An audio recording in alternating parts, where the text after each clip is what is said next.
Namaste students. Today we are going to do Newton first law applications. Some of the application we have already done in the previous video. So today we are going to do the other application. I hope the previous lecture you have understand. So now we move forward to our next application. So we have this application. You can see when a bus or car stops suddenly, the passengers are jerked forward. Why? Students, अगर आपने पिछले video नहीं देखे तो उसे एक बार ज़रूर देख लीजिएगा so that you can easily understand the concept. So when a bus और car stop suddenly the passengers are jerked forward. Why? कहते हैं कि जब बस और कार सडनली स्टॉप कर जाती है तो जो पैसेंजर्स होते हैं वो आगे की तरफ क्यों गिरते हैं. सो इसका कारण है this is due to the inertia of motion, क्योंकि पहले से जो पैसेंजर थे वो मोशन में थे. तो इंस्टेंटेनियसली एकदम से अगर इमीडिएटली हम बस को या कार को स्टॉप करेंगे तो हमारी बॉडी तो मोशन में थी पहले, तो हमारी body due to inertia motion वो मोशन में ही रहने की कोशिश करेगी.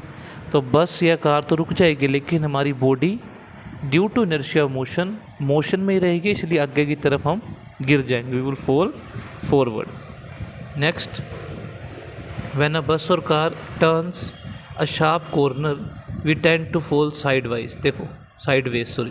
सो इसमें क्या होता है, इनर्शिया और डायरेक्शन भी होता है. सपोज अगर आप राइट में जा रहे हैं मोशन में है, एकदम से आपको कोई लेफ़्ट में मुड़ जाओ तो आप एकदम से लेफ़्ट में नहीं मुड़ पाते, या फिर अगर आप सीधा चल रहे हो आपको कहता है रिवर्स चलना शुरू कर दो, आप एकदम से वो भी नहीं कर पाते.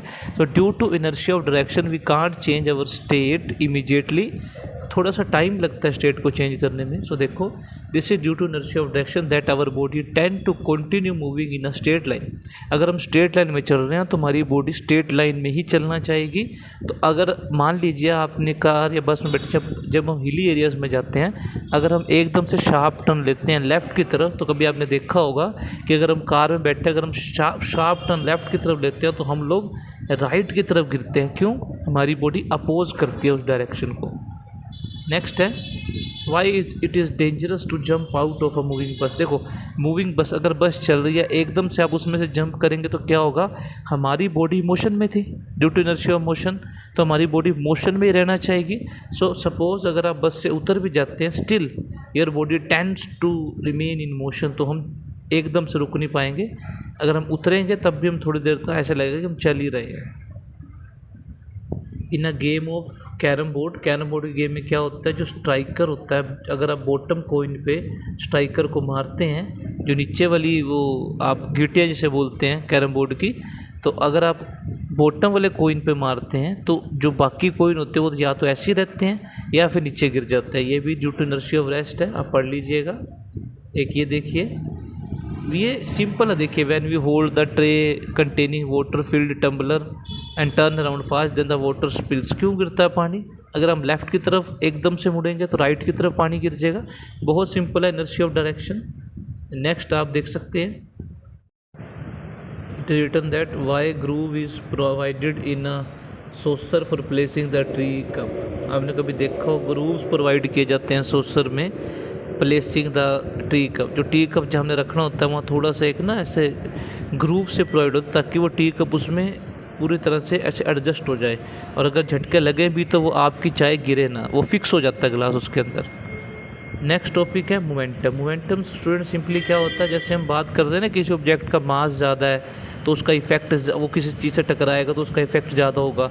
अगर किसी ऑब्जेक्ट की वेलोसिटी ज़्यादा मींस बड़ी तेज़ आपकी तरफ आ रहा है तो वो ज़्यादा इफेक्ट करेगा.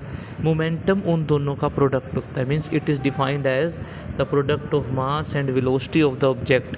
मींस अगर आप किसी ऑब्जेक्ट की मास और वेलोसिटी को मल्टीप्लाई करेंगे यू विल गेट मोमेंटम. छोटे पी से स्मॉल पी से इसको डिनोट करते हैं, तो mass into velocity small M small V multiply करके आपके पास आ जाएगा small P. Means momentum is mass multiply velocity. Momentum भी एक वेक्टर क्वांटिटी है, जैसे आपका वेलोसिटी एक वेक्टर क्वांटिटी है ऐसे स्टूडेंट जो मोमेंटम है वो भी वेक्टर क्वांटिटी है. जो डायरेक्शन वेलोसिटी की है वही डायरेक्शन मोमेंटम की होगी. बहुत ईजी कंसेप्ट है ये. यूनिट क्या होगी, देखो मास की यूनिट किलोग्राम होती है, वेलोसिटी की मीटर पर सेकंड, तो मोमेंटम की हो जाएगी किलोग्राम मीटर पर second.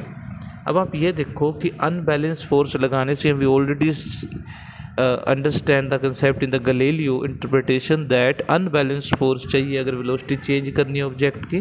It's clear that unbalance force also produce change in momentum, क्योंकि मोमेंटम में मास और वेलोसिटी दोनों है, मास कभी चेंज होता नहीं आपके लिए, तो यही है। तो वेलोसिटी में चेंज होना मतलब हम मोमेंटम में चेंज होने की बात कर रहे हैं। तो अगर आप फोर्स लगाएंगे तो मोमेंटम में चेंज होगा। अगर कोई ऑब्जेक्ट रेस्ट पे है तो उसकी वेलोसिटी 0 होगी, तो उसका मोमेंटम भी क्या हो जाएगा, 0। बहुत ईजी कंसेप्ट था ये। तो I hope you understand the video. We will meet in the next video for further discussion. इन नोट्स को अच्छी तरह से स्टडी कर लीजिएगा। If you have any query you can ask. Thank you.